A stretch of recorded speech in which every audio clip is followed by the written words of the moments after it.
નમસ્કાર। આજે ડિજિટલ ખેડૂતની અંદર એક મહત્વના ખેડૂતના મુદ્દા ઉપર વાત કરવી છે। ખેડૂત માટે મહત્વનો મુદ્દો એટલે પાક ધિરાણ। પાક ધિરાણનો મહત્વનો મુદ્દો એટલે કહી શકાય કે ખેડૂત પાસે સૌથી શ્રેષ્ઠ વસ્તુ છે। બેંક દ્વારા પાક ધિરાણ આપવામાં આવે છે। આપને આજુબાજુ રહેતા દરેક ખેડૂતો પાક ધિરાણ લે છે, કારણ કે એનાથી ઘણા બધા ફાયદાઓ થતા હોય છે। આજે એ પાક ધિરાણ વિશે મારે વાત કરવી છે કે પાક ધિરાણનો દર કઈ રીતે નક્કી થાય છે, કયા પાકની અંદર કેટલા રૂપિયા પાક ધિરાણ આપવામાં આવે છે।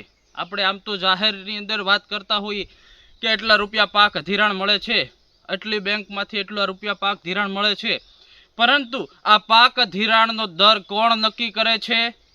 પાક ધિરાણ કયા પાક ઉપર કયો અને કેટલા રૂપિયા વ્યાજ લાગશે, કેટલા રૂપિયા પાક ઉપર કેટલું ધિરાણ મળશે, એની વિશે વાત કરવી છે। નમસ્કાર, હું છું અભિષેક ગોંડલિયા। ડિજિટલ ખેડૂતની અંદર આપનું હાર્દિક સ્વાગત છે। આપ મારો વિડીયો જો આપને ગમે તો લાઈક, શેર અને સબસ્ક્રાઈબ કરજો। આજે વાત કરવી છે કે પાક ધિરાણ અમરેલી મધ્ય સહકારી બેંક વિશેની વાત કરવી છે કે અમરેલી જિલ્લામાં 72 જેટલી શાખાઓ આવેલી છે અમરેલી જિલ્લા મધ્ય સહકારી બેંકની। અને આપ બધા ખેડૂત મિત્રો આ પાક ધિરાણ લેતા જ હોય છો, પરંતુ આપને એ જાણવું ખૂબ જરૂરી છે કે આ પાક ધિરાણમાં કેટલા ટકા વ્યાજ લાગે છે, કઈ રીતે વ્યાજ લાગે છે, અને જો 365 દિવસ પછી ભરપાઈ ન કરીએ તો કેટલા રૂપિયા લાગે છે, અને 364 દિવસમાં ભરપાઈ કરીએ તો કેટલા ટકા લાગે છે, એના વિશે આજે વાત કરવી છે। અમરેલી જિલ્લા મધ્ય સહકારી બેંકના બોર્ડ ઓફ ડિરેક્ટર અને સીઈઓ કોઠિયા સાહેબ મારે વાત થઈ હતી અને એમણે જણાવ્યું હતું, એમણે સ્પષ્ટ માહિતી આપી હતી કે પાક ધિરાણ એ એક કમિટીની રચના કરવામાં આવે છે અને એ કમિટીની રચના કર્યા બાદ પાક ધિરાણ આપવામાં આવતું હોય છે, જેમાં ખાસ કરીને એ કમિટીની રચના થાય છે, જેમાં ખેતીવાડી અધિકારી હોય છે, જિલ્લા કલેક્ટર હોય છે, જિલ્લા આયોજન અધિકારી હોય છે, દરેક બેંકના અધિકારીઓ હોય છે, ત્યારબાદ શ્રેષ્ઠ વ્યક્તિઓ પણ એની અંદર કે જે શ્રેષ્ઠ ખેડૂત હોય છે એ પણ હાજર હોય છે, અને ત્યારે એનો દર નક્કી કરવામાં આવે છે। દર વર્ષે દરમાં વધારો ઘટાડો થતો હોય છે। વ્યાજની અંદર પણ એ જ રીતનું હોય છે કે અત્યારે હાલના સમયે ચાલુ સિઝનની અંદર અમરેલી જિલ્લાના બે મુખ્ય પાક છે, કપાસ અને મગફળી। આ બંને મુખ્ય પાક છે અને આ બંને મુખ્ય પાક ઉપર હું આપને જણાવીશ કે આપને પ્રતિ હેક્ટરે કેટલા રૂપિયા ધિરાણ મળી શકે છે, પરંતુ આ ધિરાણનો દર જે તે બેંક નક્કી કરતું હોય છે। કેટલા રૂપિયા આપવા, કઈ રીતે આપવા, એની પ્રોસેસ શું છે એ આપની નજીકની બેંકે અથવા આપ જે બેંકના ખાતેદાર હો ત્યાં જઈને વધુ માહિતી લઈ શકો છો। મારી પાસે જે માહિતી છે એ મુજબ હું આપને જણાવું છું કે અમરેલી જિલ્લાના મુખ્ય બે પાક ઉપર વિશેષ ચર્ચા કરવામાં આવે છે। કપાસના પાક ઉપર પ્રતિ હેક્ટરે અમરેલી જિલ્લા મધ્ય સહકારી બેંક 1,42,500 રૂપિયા સુધી ધિરાણ આપે છે, જ્યારે અમરેલી જિલ્લા મધ્ય સહકારી બેંક મગફળીમાં 1,35,000 સુધીનું ધિરાણ આપે છે। અને ખાસ કરીને એમાં વિશેષ મહત્વનો મુદ્દો એ છે કે જ્યારે આ 8% સુધી 7% સુધી જે પાક ધિરાણ છે એની ઉપર વ્યાજ લાગતું હોય છે, પણ વ્યાજની અંદર પણ બે પ્રકારના વ્યાજ હોય છે। પ્રથમ કે તમે જે તારીખે પાક ધિરાણ લીધું છે એ તારીખથી ફરી પાછું 364 દિવસની અંદર જો તમે પાક ધિરાણ જે પૈસા લીધા છે એ વ્યાજ સહિત પરત બેંકે જમા કરાવો તો તમને 0% વ્યાજ લાગે છે, જેમાં 3% કેન્દ્ર સરકાર અને 4% રાજ્ય સરકાર આપતી હોય છે। એટલે આપ ખેડૂતોને 7% જે વ્યાજ ભરવાનું છે વ્યાજ માફી થતી હોય છે, પરંતુ જો 365 દિવસ કે 365 દિવસથી વધુના દિવસ થાય તો બેંકના ધારાધોરણ મુજબ આપને વ્યાજ ભરવા પાત્ર રહેશે। આવા જ વધુ વિડીયો જોવા માટે મારી ચેનલને સબસ્ક્રાઇબ કરો, લાઈક કરો, શેર કરો। જોતા રહો। નમસ્કાર। મારું નામ ભાઈલાલભાઈ સવજીભાઈ કોઠિયા છે। મારું વતન ધારી તાલુકાનું ફતેહગઢ ગામ છે। હું હાલમાં અમરેલી જિલ્લા મધ્ય સહકારી બેંક લિમિટેડમાં જનરલ મેનેજર એટલે કે ચીફ એક્ઝિક્યુટિવ ઓફિસર મુખ્ય વહીવટી અધિકારી તરીકે ફરજ બજાવું છું।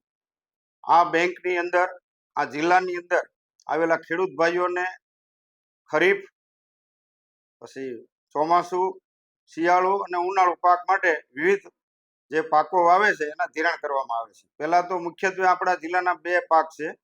ચોમાસુ પાકની વાત કરીએ તો મગફળી અને કપાસ.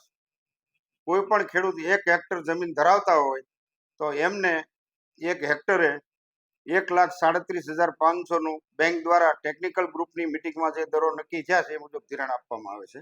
અને જો કોઈ ખેડૂત કપાસનું વાવેતર કરવા માંગતા હોય તો એ ખેડૂતને 1 હેક્ટરે 1,42,500 નું પાક ધિરાણ આપવામાં આવે છે. પાક ધિરાણ સામાન્ય રીતે 7% દરે આપવામાં આવે છે. અને જો ખેડૂત ઉપાડ્યા તારીખથી 364 દિવસમાં વ્યાજ સહિત ખાતું ચૂકતે કરે તો કેન્દ્ર સરકાર તરફથી 3% વ્યાજ સહાય આપવામાં આવે છે અને રાજ્ય સરકાર દ્વારા પણ 4% વ્યાજ સહાય આપવામાં આવે છે. આમ બંને મળીને 7% વ્યાજ સહાય એમને મળતી હોવાથી પાક ધિરાણ 0% મળે છે.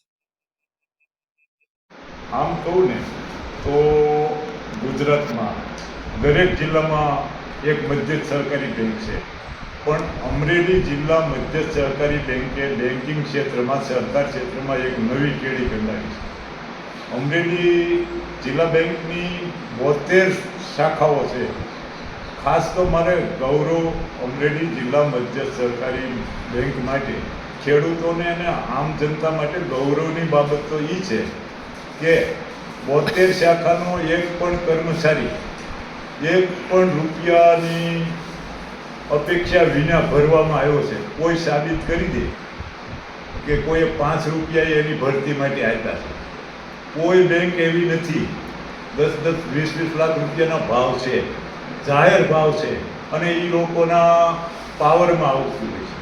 પણ અમરેલી જિલ્લા બેંક, અમરેલી મધ્યસ્થ સહકારી બેંક, દિલીપભાઈની નિશ્રામાં કામ કરતી બેંક એક જ એવી બેંક છે કે 72 શાખાના બધા જ કર્મચારીઓ લાયકાત મુજબ જ લેવામાં આવ્યા છે.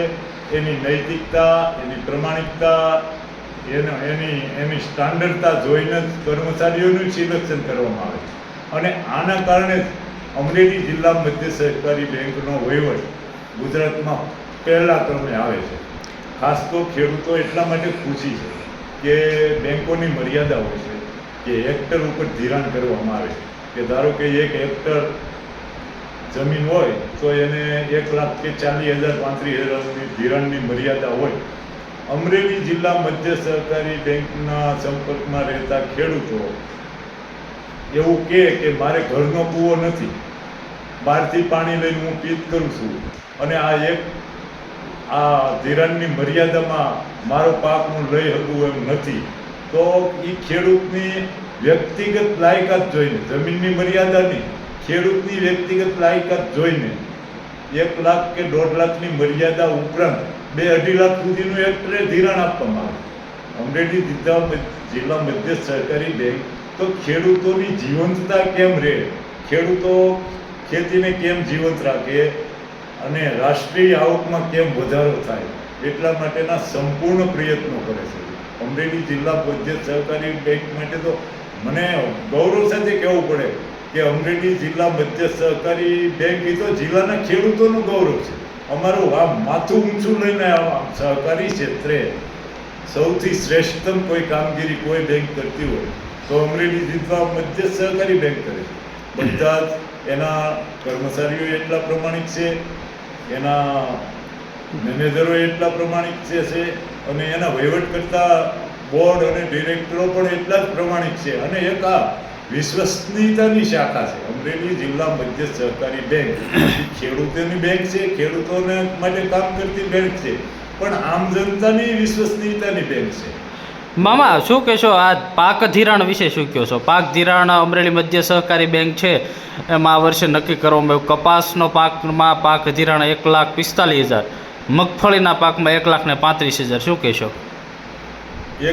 એક હેક્ટરે 1,45,000 કે 1,35,000 પૂરતું ધિરાણ કહેવાય. પણ ગુજરાતમાં અમરેલી જિલ્લા મધ્ય સહકારી બેંક એક જ એવી બેંક છે કે જે છિલ્લો સાચરીને ખેડૂતોને ધિરાણ આપીને એને સક્ષમ બનાવવાના પ્રયત્નો કરે. મને મગફળીના પાકમાં 1,35,000નું ધિરાણ આપવામાં આવે અને હું બેંકના યોગ્ય અધિકારી સમક્ષ મારી રજૂઆત કરું કે આ 1,35,000માં મારી ખેતીની સંપૂર્ણ વ્યવસ્થા નથી થાય એમ, મારે બીજાને ભાગ આપવો પડે એમ છે, પાણીનો ભાગ આપવો પડે એમ છે, તો ધિરાણ મને વધારી આપતો હતો. મને વિશ્વાસ છે બેંક મારી માંગણીને વ્યાજબી ગણી અને મને ધિરાણ પણ વધારી આપે છે.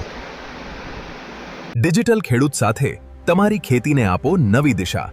માહિતી, માર્ગદર્શન અને સફળતા હવે તમારી મુઠ્ઠીમાં.